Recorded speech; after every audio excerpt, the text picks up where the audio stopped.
क्या वाकई इतिहास के साथ हो रही है छेड़छाड़? करणी सेना ने लगाया बड़ा आरोप। क्षत्रिय महापुरुषों के इतिहास के साथ छेड़छाड़ एवं उनकी जाति बदलने से भड़की करणी सेना। लेकिन जो इतिहास चोरी हो रही है, इस इतिहास चोरों के खिलाफ आप इन इतिहास चोरों को रोकिए, और अगर आप नहीं रोकेंगे तो हमें आंदोलन के साथ साथ कोर्ट का रास्ता अपनाना पड़ेगा। भाजपा के शीर्ष नेतृत्व व केंद्रीय मंत्री कौशल किशोर को भी दे डाली नसीहत। माननीय कौशल किशोर जी सांसद हैं और भारत सरकार में मंत्री हैं, लेकिन कौशल किशोर जी सुहेल देव जी को कहते हैं कि वो हमारे समाज के पासी समाज के हैं, और अनिल राजभर जी और ओम प्रकाश राजभर जी कहते हैं कि वो सुहेल देव हमारे समाज के हैं। क्या वोट बैंक के लिए बांटा जा रहा है हिंदू समाज को? क्षत्रिय समाज, पासी समाज व राजभर समाज के बीच बोए जा रहे हैं नफरत के बीच। अलग अलग जातियों के हिसाब से देश चलाओगे क्या? इस संविधान के कितने टुकड़े करना चाहते हो आप? तो आने वाले टाइम में ऐसा ना हो जिन लोगों ने कमल खिलाया है उस कमल को बुझा दे। 18 से 22 साल के बीच में सवर्णों के जो बच्चे हैं वो बुजुर्ग हो जाते हैं, बुढ़े हो जाते हैं, लेकिन SC ST समाज को 5 से 7 साल तक आप समय देते हो। ये कौन सा महापाप किया है? ये देश अलग अलग विचारधारा से चलेगा क्या?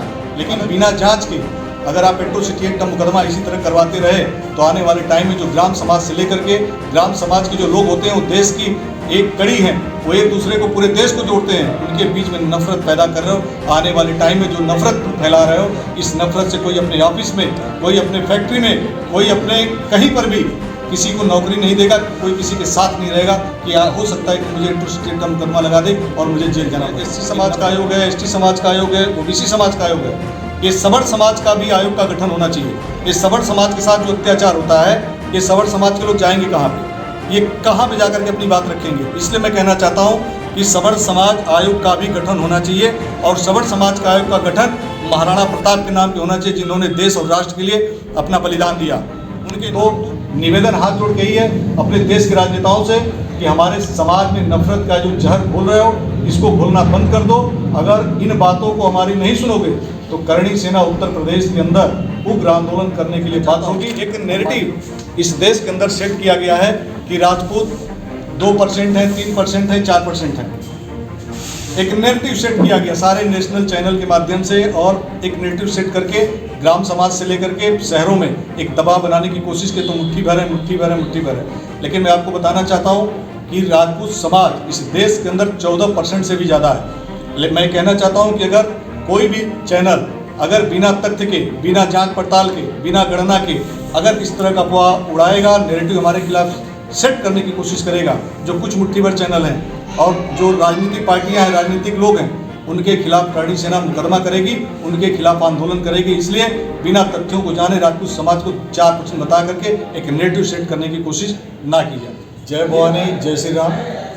आज लखनऊ के प्रेस क्लब में हम सभी बैठे हुए हैं, और मैं एक बार 1 2 परिचय करा देता हूँ आप सभी का। आप अपना परिचय दीजिए। मैं विद्याशंकर एडवोकेट, रायबरेली, थोड़ा तेज बोलिए। प्रदेश महामंत्री। अश्वनी तिवारी, जिला संरक्षक लखनऊ से। शुभम सिंह, जिला प्रभारी लखनऊ। राजबड़ी सिंह, जिलाध्यक्ष लखनऊ श्री राष्ट्रीय राजपूत करणी सेना। ठाकुर सूरज सिंह, त्रिलोकचंदी, प्रदेश सचिव श्री राष्ट्रीय राजपूत करणी सेना भारत। वीरेंद्र सिंह, जिला सहयोगी लखनऊ। आप सभी को जय श्री राम। मैं राकेश सिंह रघुवंशी, करणी सेना प्रदेश अध्यक्ष। आज लखनऊ के प्रेस क्लब में प्रेस कॉन्फ्रेंस का आयोजन किया गया था, जिसका समय था 12 से 1। प्रेस कॉन्फ्रेंस संपन्न हो चुका है, और इस प्रेस कॉन्फ्रेंस में जितने भी हमारे मीडिया के बंधु आए थे, electronic media, press media, social media, YouTuber, उन सभी का दिल से स्वागत और अभिनंदन करता हूं। और उसके बाद ये हुआ कि क्योंकि बहुत सारी बातें हमारी मीडिया के थ्रू पहुंचती भी हैं और कुछ बातें नहीं पहुंचती हैं, तो इसलिए ये हुआ कि एक बार लाइव आकर के आपको हम बता दें कि इस प्रेस कॉन्फ्रेंस का माध्यम क्या है, मतलब क्या था। जैसा कि आप सभी को पता है कि क्षत्रिय सम्राट महाराजा सुहेलदेव बैस राजपूत थे, क्षत्रिय हैं। मिहर भोज प्रतिहार, क्षत्रिय सम्राट मिहर भोज प्रतिहार क्षत्रिय हैं। इन दोनों महापुरुषों की जात बदलने की कोशिश की जा रही है, और इसके पीछे कोई और कारण नहीं है। इसके पीछे वोट बैंक की राजनीति, और वोट बैंक की राजनीति इन सरकार के बैठे हुए लोगों को समझ में नहीं आ रहा है कि इतनी नफरत फैलती चली जा रही है। वो वहाँ से बैठे इस चीज़ को नहीं समझ रहे, केवल वो वोट बैंक की तराजू पे तौल रहे हैं। अब इसी लखनऊ से एक लोकसभा से माननीय कौशल किशोर जी सांसद हैं और भारत सरकार में मंत्री हैं, लेकिन कौशल किशोर जी सुहेल देव जी को कहते हैं कि वो हमारे समाज के पासी समाज के हैं, और अनिल राजभर जी और ओम प्रकाश राजभर जी कहते हैं कि वो सुहेल देव हमारे समाज के हैं। तो पहले बीजेपी के जो शीर्ष नेतृत्व है, आरएसएस का जो शीर्ष नेतृत्व है, उनसे हाथ जोड़ के निवेदन है, ये दोनों लोग आपके पार्टी में हैं, इनका फैसला आप कर लो कि वो कौन थे। इन राजपूतों को और समाज के बीच में, पासी समाज, राजपूत समाज और राजभर समाज के बीच में नफरत जो बो रहे हो वोट के चक्कर में, इसको बंद कर दो, क्योंकि अब ये दुकान आपकी हम बंद करने वाले हैं। तो ये आप बुला करके इनको फैसला कर लो। जबकि वो सूर्यवंशी छत्री थे, उनका पूरा तथ्य आर्कियोलॉजी सर्वे ऑफ इंडिया से आप सर्वे करा लीजिए, और सर्वे कराने के बाद तब कोई इस प्रदेश के अंदर किसी भी दोनों महापुरुषों की मूर्तियां लगाई जाए। अगर बिना सर्वे के, बिना जांच पड़ताल के अगर महाराजा सुहेलदेव बैस जी के जात की आगे जात लगाई जाएगी तो निश्चित है कि एक उग्र आंदोलन उत्तर प्रदेश के अंदर होगा, और सर्व समाज को बताने की कोशिश की जाएगी कि हमारे और आपके बीच में एक नफरत की दीवार खड़ी की जा रही है। इसको और हमको आपको समझना है। ना मैं पासी समाज के खिलाफ हूँ, ना मैं राजभर समाज के खिलाफ हूँ, ना किसी समाज के खिलाफ हूँ। हम क्षत्रिय समाज, सर्व समाज का सम्मान करते हैं और वो भी हमारा सम्मान करते हैं। एक बात के लिए, क्योंकि मैं लाइव लंबा नहीं करना चाहता, और दूसरी चीज़ जो है, जो आज का जो प्रेस कॉन्फ्रेंस था हमारा, हम इन मुद्दों पे लाइव आए, इन मुद्दों पे हमने आज प्रेस कॉन्फ्रेंस किया है। मैं आपको बताना चाहता हूँ, एक और क्षत्रिय सम्राट वीर आला उदल की भी जात बदलने की कोशिश की जा रही है। इसको भी एक राजनीतिक रूप दे दिया जा चुका है, और इसके लिए भी सरकार से कहना है कि वीर आला उदल के बारे में, वो राजपूत क्षत्रिय थे, बनाफर राजपूत थे, उनकी वंशावली को, उनके तथ्यों को पहले पूरा जाने। दूसरी जो चीज़ है, आप जैसा आप सभी को पता है कि इस देश के अंदर रिजर्वेशन 50% से ज़्यादा हो गया, लेकिन सवर्ण समाज और एससी समाज, ओबीसी समाज इसी देश के हैं, सभी भाई हैं, सभी, ये सबका देश है। लेकिन ओबीसी एससी समाज को लंबे समय से रिजर्वेशन मिलता चला आ रहा है, अभी भी मिल रहा है। लेकिन बहुत समय के बाद हमारे संगठन श्री राष्ट्रीय राजपूत करणी सेना के राष्ट्रीय अध्यक्ष श्री सुखदेव सिंह गोगा मेढ़ी जी और राष्ट्रीय उपाध्यक्ष श्री योगेंद्र सिंह कटार जी के माध्यम से पूरे भारत के अंदर हम लोगों ने आंदोलन किया, और आंदोलन करने के बाद हमने 10% रिजर्वेशन की मांग की, EWS की मांग की, और हमें मिला।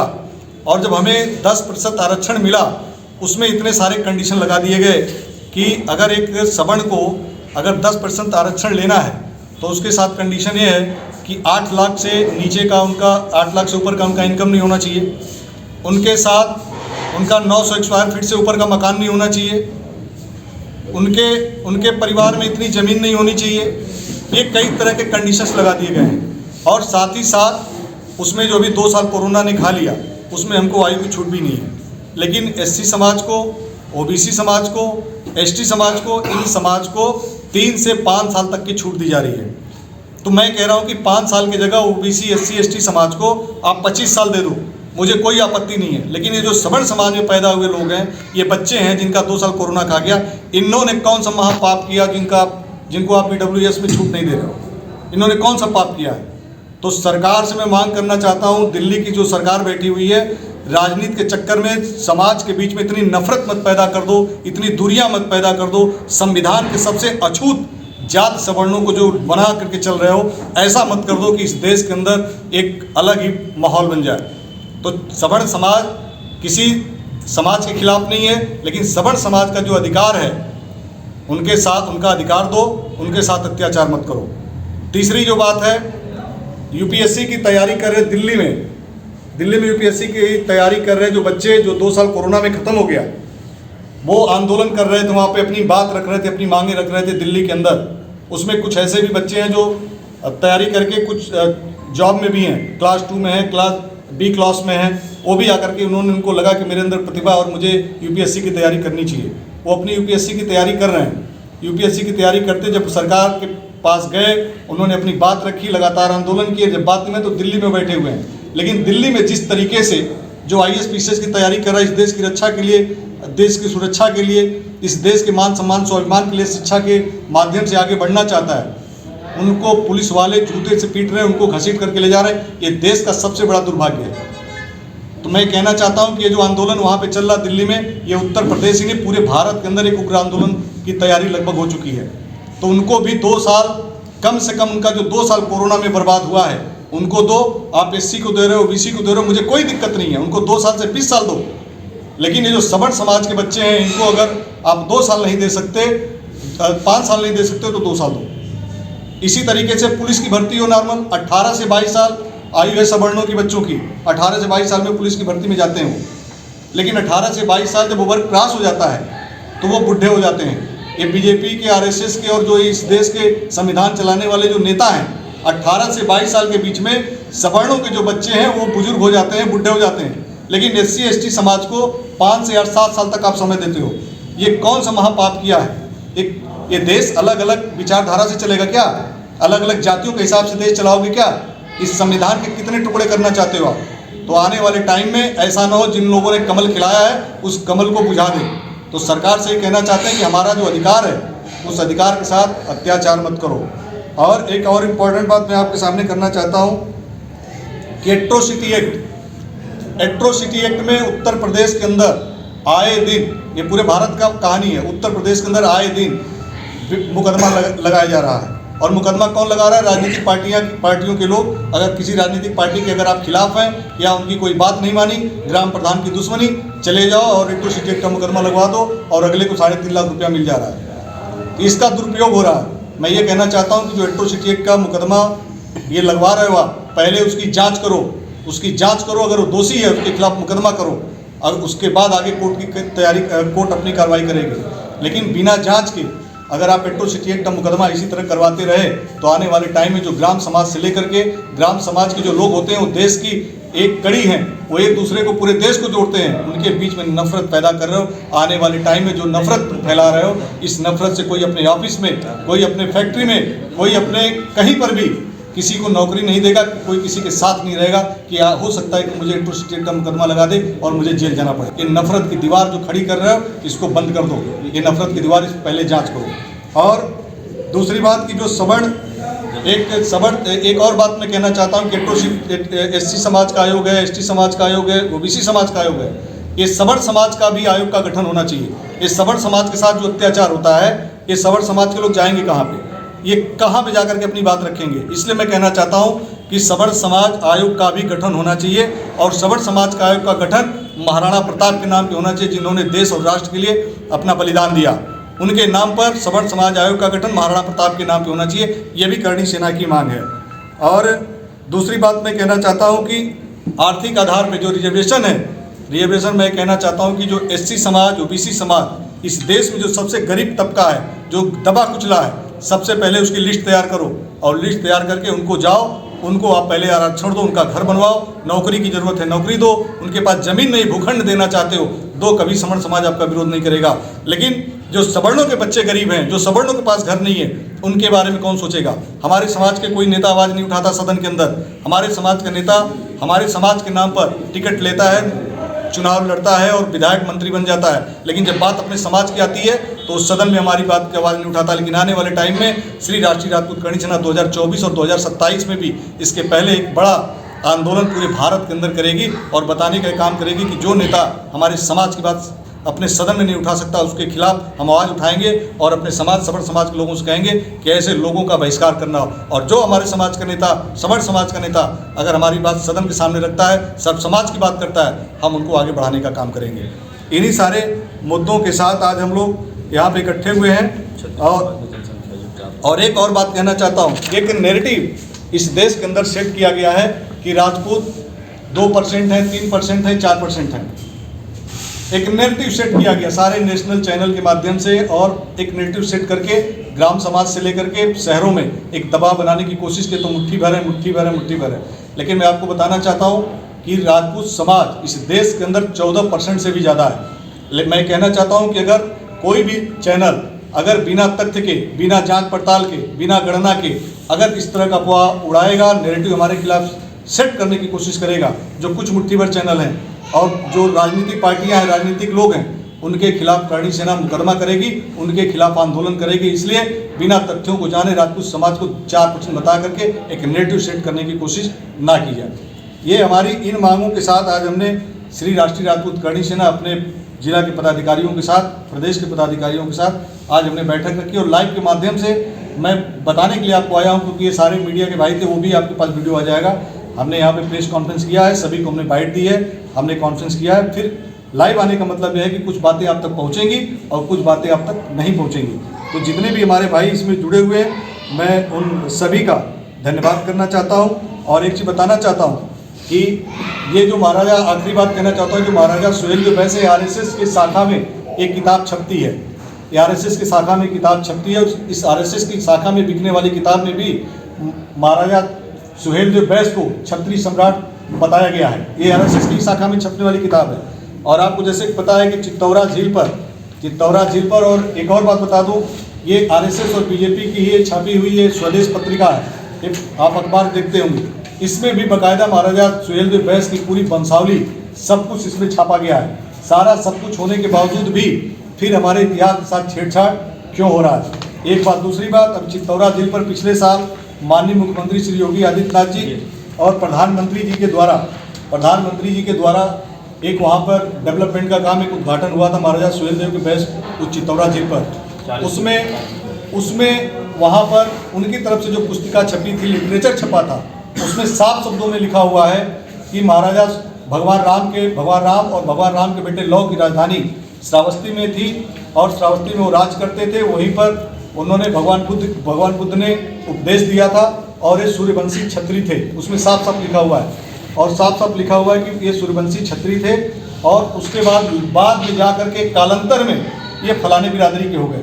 ये कहाँ से पढ़े हुआ? ये बीजेपी के ही ये जो कार्यक्रम हुआ था बहराइच चित्तौरा झील पर, ये उसमें साफ साफ शब्दों में लिखा हुआ है। तो मैं कहना ये चाहता हूँ कि इस तथ्य को, ये जो चीज़ें हैं दोनों महापुरुषों के बारे में, चाहे क्षत्रिय सम्राट मेहरभूत प्रतिहार हो, चाहे क्षत्रिय सम्राट सुहेलदेव बैस हो, चाहे वीर आला उदल हो, इनके इतिहास के साथ, अन्य महापुरुषों के इतिहास के साथ छेड़छाड़ न करें। महापुरुष सर्व समाज के होते हैं, वो राष्ट्र रक्षक होते हैं, राष्ट्रवीर होते हैं। वो सर्व समाज की रक्षा के लिए, इस देश के लिए लड़ते हैं और इस देश की अस्मिता को बचाते हैं। लेकिन उनको जातियों में बांटने की कोशिश न करें। भगवान राम भी क्षत्रिय थे, उनके आगे राम ही लिखा रहता है। भगवान कृष्ण भी क्षत्रिय थे, उनके आगे श्री कृष्ण ही लिखा रहता है, जाति नहीं लिखी जाती है। तो निवेदन हाथ जोड़ के ही है अपने देश के राजनेताओं से कि हमारे समाज में नफरत का जो जहर घोल रहे हो, इसको घोलना बंद कर दो। अगर इन बातों को हमारी नहीं सुनोगे तो करणी सेना उत्तर प्रदेश के अंदर उग्र आंदोलन करने के लिए बात होगी। हम माननीय मुख्यमंत्री योगी आदित्यनाथ जी से ये कहना चाहते हैं, आपके माध्यम से बात कहना चाहते हैं कि आप एक अच्छा सरकार चला रहे हैं, एक अच्छे शासक हैं आपकी सरकार में लॉ एंड ऑर्डर बहुत अच्छा है। लेकिन जो इतिहास चोरी हो रही है, इस इतिहास चोरों के खिलाफ आप इन इतिहास चोरों को रोकिए। और अगर आप नहीं रोकेंगे तो हमें आंदोलन के साथ साथ कोर्ट का रास्ता अपनाना पड़ेगा। मैं इन्हीं बातों के साथ आप सभी जो भाई जुड़े हैं, मैं आप सभी से निवेदन करूंगा कि आप इसको शेयर कर दीजिएगा, उस बातें हमारी सरकार तक पहुंचा दीजिएगा। फिर दोबारा अतिशीघ्र जल्द ही एक और प्रेस कॉन्फ्रेंस करेंगे इसी प्रेस क्लब में। एक बार फिर पुनः सभी मीडिया बंधुओं को, electronic media, press media, social media, YouTuber media, सभी को बहुत बहुत धन्यवाद, बहुत बहुत आभार, बहुत बहुत धन्यवाद। Thank you so much. Rakesh ji, मैं आपसे एक सवाल पूछना चाहता हूँ। अभी हाल में जो ट्रेंड चल रहा है वो हिंदुत्व का है, हिंदुत्ववादी बातें होती हैं, हम सब एक हैं। लेकिन साथ ही साथ ब्राह्मण परशुराम जी के पीछे, क्षत्रिय महाराणा प्रताप के पीछे, इसी तरह जो दलित संगठन है वो अंबेडकर जी के पीछे, एक एक जाति के एक महापुरुष के पीछे उनको लेके अब आप उसको वोट बैंक की राजनीति कहिए या अपना खुद का स्वाभिमान जगाने की बात कहिए, इस तरह से अगर समाज एक एक अपना ब्रांड, एक नाम चुन लेगा तो क्या बंटवारा नहीं होगा? देखिए, ये देश हिंदुओं का था, ये देश हिंदुओं का ही है, इसको कोई अलग नहीं कर सकता। लेकिन आपको ये सवाल पूछना चाहिए आरएसएस की जो चीफ है मोहन भागवत जी से, जो हमको कहते थे हिंदू हिंदू हिंदू और हिंदू मुसलमान करते थे। लेकिन आज वो खुद मस्जिदों के बीच में घूमे चले जा रहे हैं। हमको हिंदू हिंदू सिखा करके नफरत, हम एक दूसरे के खिलाफ होते चले गए और खुद आज मस्जिद चक्कर लगा रहे हैं। तो ये देश, ये जो आपने सवाल पूछा कि ये यादव, ये राजपूत, ये ब्राह्मण, ये क्षत्रिय, ये फलाना, तो सभी का अपना अपना संगठन बना हुआ, सभी का अपना अपना नेता है और सभी अपने अपने बात करते हैं। लेकिन जब बात राष्ट्र की आएगी, देश की आएगी, देश की एकता की बात आएगी, मान सम्मान स्वाभिमान की बात आएगी, तो सभी हमारे हिंदू समाज के भाई हैं, तो एक साथ तलवार अपनी म्याद से निकालेंगे और उनसे लड़ेंगे जो हमारे देश के खिलाफ बात करेंगे।